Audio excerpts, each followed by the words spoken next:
तपाईहरुसँग ऐक्यबद्धता प्रकट गर्न पाउँदा मैले विशेष हर्षको महसुस गरेको छु।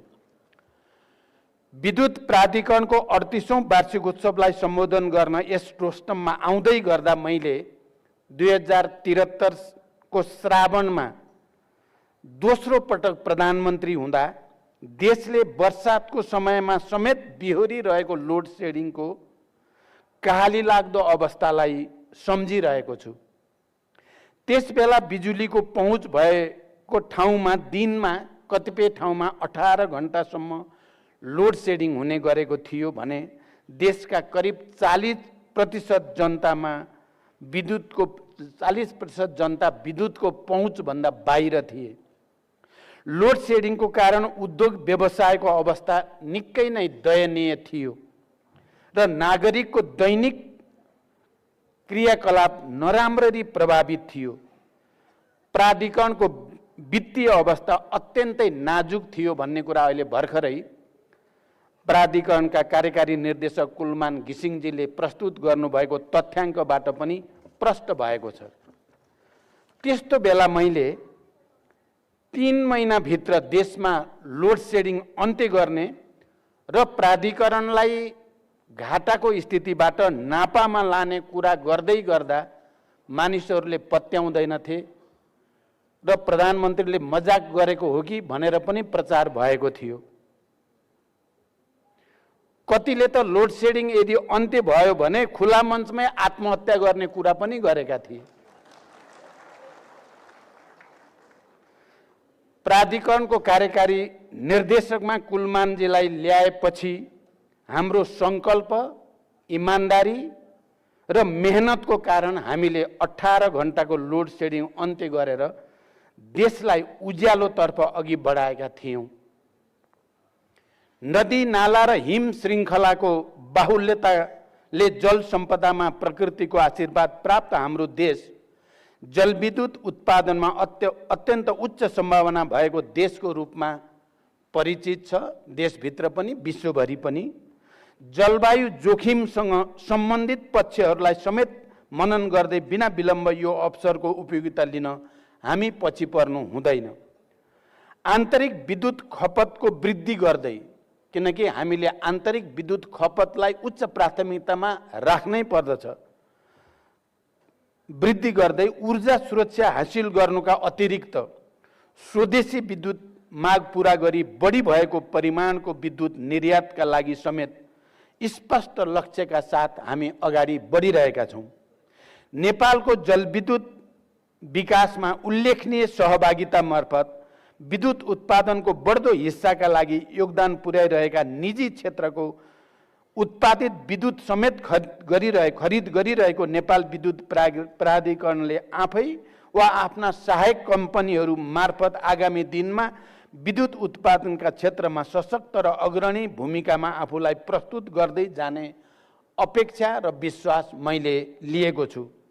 योग्य र सक्षम जनशक्ति भएको नेपाल विद्युत प्राधिकरणको संलग्नतामा आगामी दिनमा 1200 मेगावाट क्षमताको बुढीगण्डकी जलाशय युक्त परियोजना तथा 10,800 मेगावाट क्षमताको बहुआयामिक कर्णाली चिसापानी जस्ता ठूला जलविद्युत आयोजनाहरूको निर्माण अघि बढाउने सोच र योजनाका साथ नेपाल सरकार अघि बढिरहेको अवस्था तपाईहरुसँग राख्न पाउँदा मलाई विशेष हर्ष र गर्वको महसुस भएको छ।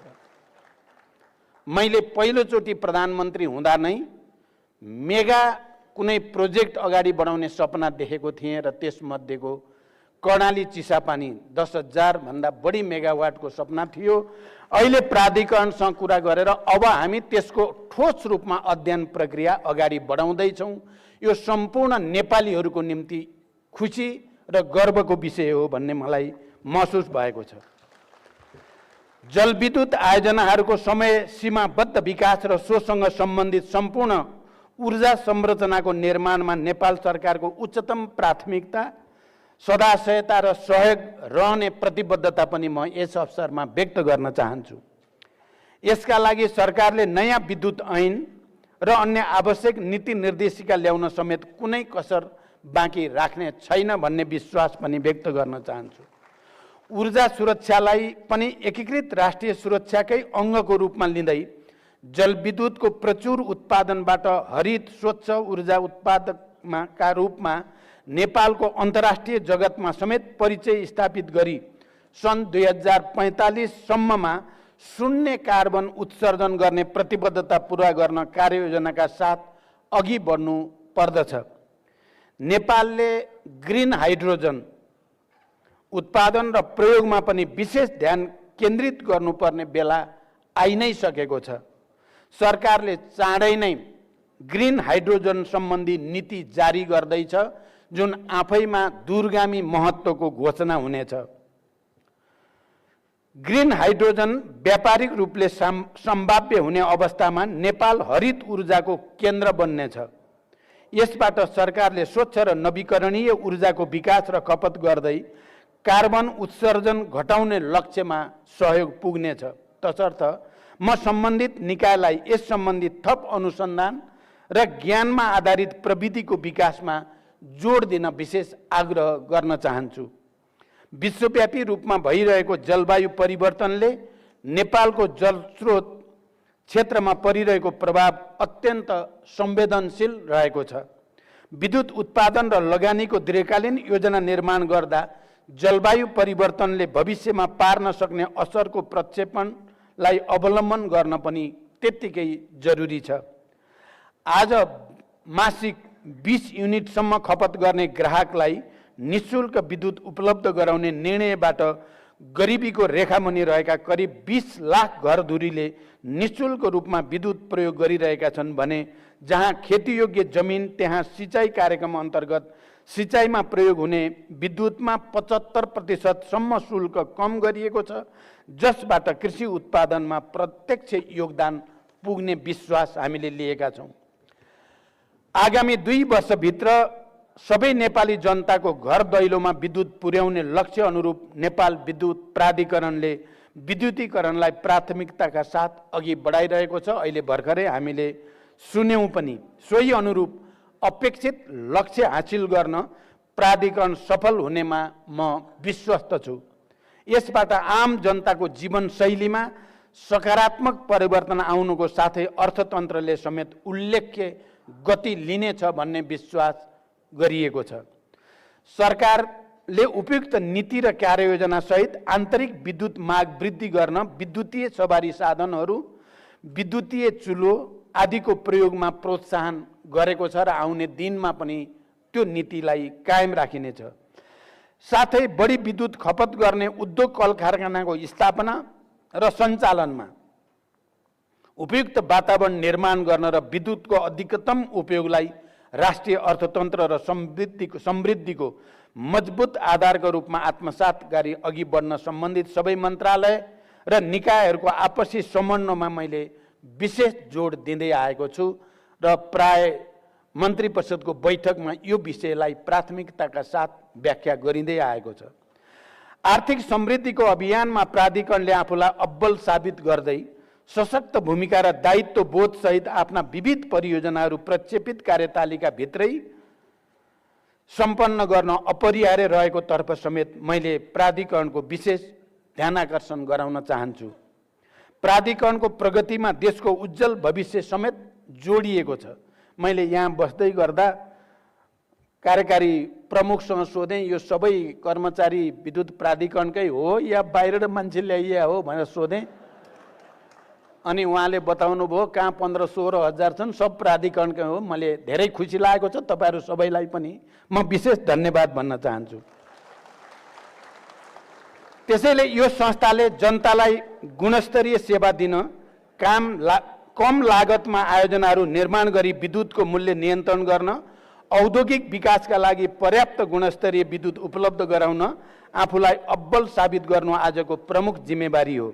यसतर्फ आवश्यक स्रोत व्यवस्थापन लगायत सरकारका तर्फबाट नेपाल विद्युत प्राधिकरणलाई पुर्याउनु पर्ने अन्य कुनै पनि सहयोगमा कमी हुन नदिन म पूर्ण प्रयासरत र प्रतिबद्ध रहनेछु।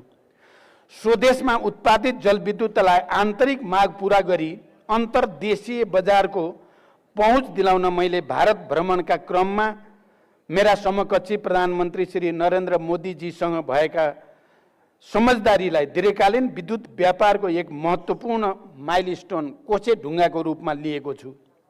देशले आउँदो 10 वर्षमा जलविद्युतको तीव्र विकास र अधिकतम स्वदेशी खपतबाट व्यग्रतापूर्वक ठूलो आर्थिक रूपान्तरणको तयारी र प्रतीक्षा गरिरहेको छ। हाल करिब 450 मेगावाट विद्युत निर्यात भइरहेको अवस्थाबाट नेपालको विद्युत निर्यातलाई 10,000 मेगावाटसम्म पुर्याउने गरी द्विपक्षीय सम्झौतामा नेपाल र भारत बीच प्रारम्भिक हस्ताक्षर भइसकेको सन्दर्भलाई दक्षिण एसियाकै विद्युत व्यापारको क्षेत्रमा उल्लेखनीय पहल कदमीको रूपमा हेरिएको छ। यसबाट नेपालमा जलविद्युत लगानीको थप उपयुक्त वातावरण निर्माण भएको छ भने दीर्घकालीन विद्युत व्यापारका लागि स्वदेशी तथा अन्तर्देशीय प्रसारण संरचनाको तयारी पूरा गर्न एवं विश्वसनीय कार्ययोजना तर्जुमा गर्न हौसलाका साथै सम्बन्धित मन्त्रालय र सबै सरकार र निकायहरूको समन्वयपूर्ण योगदान आवश्यक रहन्छ। मित्र राष्ट्र भारतसँगको उक्त समझदारीलाई मूर्त रूप दिन हाम्रा सम्बन्धित निकायहरू भारतीय पक्षसँग पनि लगातार सम्पर्क र समन्वयमा छन् भने सोका लागि अपरिहार्य रहेको अन्तर्देशीय प्रसारण संरचनाहरूको योजना र निर्माणमा दुवै देशका तर्फबाट आवश्यक कार्यहरूले गति लिन थालिसकेका छन्। बुटोल गोरखपुर 400 केबी प्रसारण लाइन निकट भविष्यमै निर्माणको चरणमा जाने गरी नेपाल र भारत दुवैतर्फ आवश्यक कार्य अघि बढिरहेको छ। थप 2 नेपाल भारत 400 केबी प्रसारण लाइनहरू इनरुवा पूर्णिया र दोधारा आगामी 2 महिनाभित्र ऊर्जा सचिव स्तरीय संयन्त्र मार्फत सहमतिमा पुर्याउन मैले आवश्यक निर्देशन दिइसकेको छु। यसै वर्षायामभित्र नेपाल बङ्गलादेश विद्युत व्यापार सुरु हुने गरी नेपाल भारत र बङ्गलादेशका सम्बन्धित निकायहरूबीच सम्झौतामा हस्ताक्षरको अन्तिम तयारी भइ नै रहेको छ र अन्तर्देशीय प्रसारण संरचनाको निर्माणमा त्रिपक्षीय समझदारी जुटाई उल्लेख्य परिमाणमा नेपाल बङ्गलादेश विद्युत व्यापारलाई भविष्यमा क्रमशः बढाउँदै लैजाने परिस्थिति बनेको छ। हालै मैले FAO को सम्मेलन अन्तर्राष्ट्रिय सम्मेलनमा इटालीमा रोममा बङ्गलादेशका प्रधानमन्त्रीसँग मेरो गम्भीर संवाद भयो र यसलाई बढाउँदै लैजाने बडो उत्साहपूर्ण प्रतिबद्धता बङ्गलादेशको रहेको कुरा पनि म यहाँ जानकारी गराउन चाहन्छु।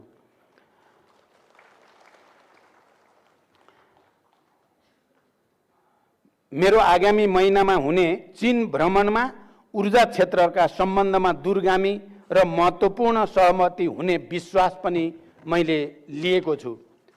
नेपालमा जलविद्युत विकासको इतिहास 112 वर्षभन्दा पुरानो भए तापनि जलस्रोतको प्रचुर सम्भावनाको सदुपयोग गरी लाभ लिन सकिरहेका थिएनौं र अझै पनि छैनौं। खोला नाला बगिरहने तर त्यसबाट प्रचुर फाइदा लिन नसक्ने विडम्बनापूर्ण स्थितिबाट हामी गुज्रिनु पर्यो। यसको अन्त्य गर्न अहिले योजनाबद्ध रूपमा काम अगाडि बढिरहेको छ। अहिले देशभरका खोला नाला तथा नदीहरूमा जलविद्युत आयोजनाहरूको विकासका लागि केही न केही काम भइ नै रहेका छन्। नदी प्रवाही जलविद्युत आयोजनाहरूको बाहुल्यताले नवीकरणीय स्वच्छ विद्युतीय ऊर्जाको प्रयोगबाट ग्रीन हाइड्रोजनको उत्पादनमा नेपालले आफूलाई अग्रणी भूमिकामा स्थापित गर्न सक्ने बृहत अवसर सदुपयोग गर्न हामी चाँडै आवश्यक नीति तर्जुमा गर्दछौँ र भारत लगायत अन्य देशहरूसँगको सहकार्यलाई ग्रीन हाइड्रोजनको व्यापारिक उत्पादन, भण्डारण, परिवहन र विद्युतीय रूपान्तरणमा मार्ग प्रशस्त गर्दै अघि बढ्ने योजनाको तयारी भइरहेको हुँदा नेपाल विद्युत प्राधिकरणले यस कार्यमा रिसर्च एन्ड डेभलपमेन्ट लगायतका गतिविधि मार्फत प्रविधि मैत्री रूपमा आफूलाई समेत तयारी अवस्थामा राख्ने अपेक्षा मैले लिएको छु। आउने पिँढीलाई अँध्यारोमा राख्ने या उज्यालो भविष्य दिएर जाने भन्ने गम्भीर प्रश्न हाम्रो पुस्तालाई सदैव रहेको छ र रहिरहनेछ। एउटा आयोजना सम्पन्न हुन 5-6 वर्ष समय लाग्छ, तसर्थ हाम्रो पुस्ताले गुणस्तरीय सेवा प्राप्त गर्न र आउने पिँढीलाई उज्यालो भविष्य दिन विकासका कार्यमा राजनीति गर्ने होइन, सबै इमानदार भएर एकजुट हुन जरुरी छ।